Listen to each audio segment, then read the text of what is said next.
Allah Peyğəmbər və əhl-i beytindən dünya və axirət bizi ayrı salma. İlahi Qur'anı həmişə başımızın üstündə hakim qərar ver. İlahi İmam-ı zamanımızı bizə tez yetir. Ağanın nurlu cəmalını görməyi hamımıza nəsib elə. Xəstələrimizə, yaralı qazilərimizə tez bir zamanda şəfa ver. İlahi və Rəbbim əsirlikdə olanlarımızı azad elə. İşi müşkülə düşənlərin işlərinə fərəc ver. İlahi İmam Rıza əleyhissalam hörmətinə yol çıxanlar, qərib yerdə olanlar, hərbi xidmətdə olanlar hamısını səlamət elə.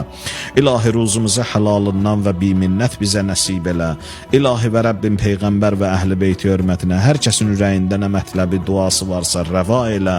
İlahi günahlarımızı, xətalarımızı öz geniş rəhmətinlə əff elə. Peyğəmbər və əhl-i beytin ziyarət və şəfaətini hamımıza nəsib elə. Allah işlərimizin, ömrümüzün aqibətini xeyirlə xətm elə. Bağışlamamış bizi qəbr evinə aparma.